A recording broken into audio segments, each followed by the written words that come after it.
All right, so more on this story now. We're now joined in studio by political analyst and commentator, Professor Mcebisi Ndletyana. Thanks so much indeed for joining us. Welcome to the program. Thank you, Peter. All right, so yesterday was a bit of a shock. You know, I think a lot of people didn't see particularly Athol Trollip resigning. They thought that the delays were because of negotiations with the shocking news that was going to be delivered. Was it a surprise that Athol Trollip also resigned yesterday? It was a surprise when it happened, but when one thinks about it, then you realize that it was somewhat inevitable, because Mcebisi and Trollip were a team. In fact, Trollip had been Helen Zille's adversary for quite some time. He represented a different image of the DA. When Tony Leon resigned, there were two contenders really. It was Helen and Trollip. And the idea was that Trollip appeals to the black constituency. But it was a new constituency. And then they looked at Helen. Helen represented a constituency that was already with the party. So the option was then to retain that constituency instead of going outside. So Trollip has always been the alternative guy who's going to grow the party. So with him and Mcebisi, they represented the new frontiers. So the return of Helen is really a return to the past, and meaning that the future that the two of them are looking towards has been shunned. Was that a miscalculation on the part of the Democratic Alliance to woo back Helen Zille? It wasn't a miscalculation, because the party has been resistant to make policy changes. Mcebisi wanted to take the party into a different direction. It was not enough that the party had a black leader and wanted to woo black people, but they needed to have policies that spoke to the experience of black people. So there was that tension. A leader wanted to take the party in this direction, and the majority within FedEx not wanting to follow that change with policy changes. So there was that tension, and ultimately something had to give, right? More and more of them decided to assert themselves. So when they voted in Helen, that was instantly at the same time a rejection of Mcebisi's leadership, right? So it had to give at some point.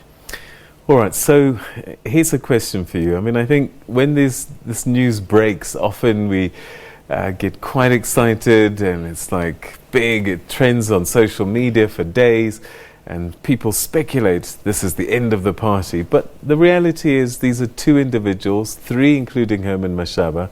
The party's made up of thousands and thousands more people. It's not going to disappear.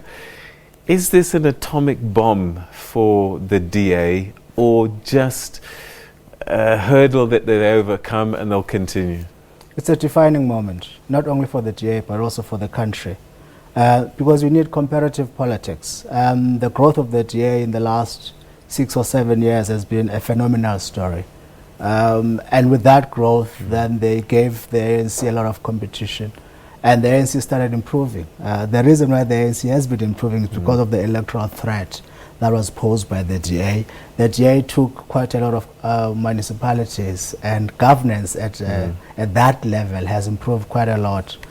So the shrinkage of the DA means that with these changes, it means that it might shrink because it will most likely repel black voters. So the possibilities that the party will be small. With it being small, it raises the possibility of the ANC expanding. A large ANC becomes a complacent ANC, and a complacent ANC is a corrupt ANC. So in terms of comparative politics, so the blow is not so much to the DA, which will kind of retreat into a regional predominantly white party, but the blow applies to the rest of the country, because it means you are losing the comparative edge in our politics, and when you lose that, you are promoting corruption and incompetence. All right, so when this narrative plays out within the DA, it's always been it's a white party, getting black leaders to front for the party, that kind of thing. Yeah. And I wonder, when this kind of seismic event for the party happens, is it a old guard, new guard, black-white issue, or is it all of it? Old guard, new guard. Helen represents the old guard. Classical liberalism, who emphasize individual rights over group rights, have this delusion that race doesn't matter, when the history of this country has always been about race. And because if you focus on race, then you focus on a group. It means the individual disappears. So they don't want to go there. But that's what seems to be playing out. It's black leaders that disappearing, except Trollip. But I suppose he's a farm boy, so... The appeal with Trollip was that he shared the same platform with Mossi and everyone else. And also because he's in a predominantly black province where he has to unseat a dominant ANC. So this old guard resisted Mossi's image, or rather message, of turning the party towards social justice. And now they are coming back to reclaim the party. Also because, and this is a tricky thing, with Mossi wanting the party to turn towards black, their message was not as clear insofar as speaking to the white constituency, especially on the issue of land expropriation without compensation, right? Mossi would say, I support the idea, but I'm not keen on the methodology, on the way that is proposed. So that was fudging the issue. And the EFF Plus, or FF Plus, saw that gap and went in and projected themselves as a protector of white interest in the same way that Tony Leon was in 1999. So white folks were looking for that protector, and they then went towards FF Plus. So the old guard now says, oops, we are losing our old support. Remember, the new party grew on the base of conservative voters in 1999, from 1999, who were attracted by Tony Leon, right? So this shift now that came with Mossi alienated that old constituency that came in with Leon. So they are trying to get back. They are more worried. I mean, if you read their report, they are more worried about enticing back the conservative white voters than they are about black people. They're like, they are giving up our black people. We will never get them. So let's retain what we have now. So what does that mean then? Who's going to take over? Is the race of the person an issue? It is going to be an issue. They have made it into an issue. And it looks like the most senior person now, I mean, I'm not familiar with the DA constitution, is most likely Helen Zille. But they are a little bit hesitant, or they would be a little bit hesitant, is now because it would be so obvious that you're bringing someone back from the past. But it is clear that they want Helen. But if you bring her back completely, you are now showing the limitations of your strategy. It means you are stuck in the past. And Helen is the past. She's 69 or 70, so if you want to grow, you need to look further. But they haven't been looking beyond Helen. And so to bring her back is an exposure that you are stuck in the past. Now they have to look elsewhere. They are still stuck nonetheless. They will have a Congress next year. And the question now becomes, will young black leaders step forward after what they've seen that's happened to their peer group in the past few years?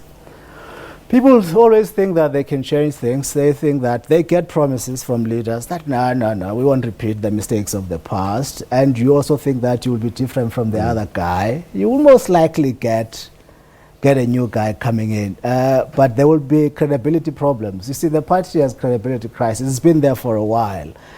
So whoever comes in will instantly be seen as a token.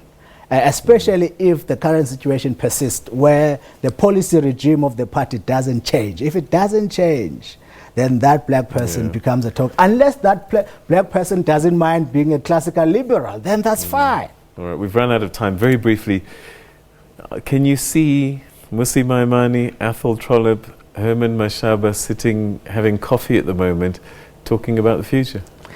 Most likely about their employment prospects as well. They might be discussing a party, I don't know, but it would be tough forming a party because it's not clear where exactly you will get support. Cyril Ramaphosa has been good for the ANC in bringing the ANC more to the center.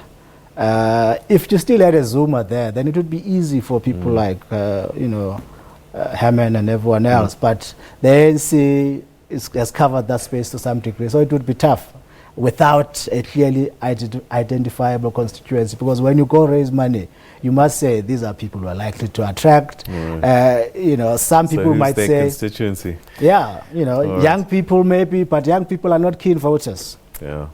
Prof, always a pleasure talking to you. Thanks so much indeed for your insights. Yeah, Peter. Thanks, man.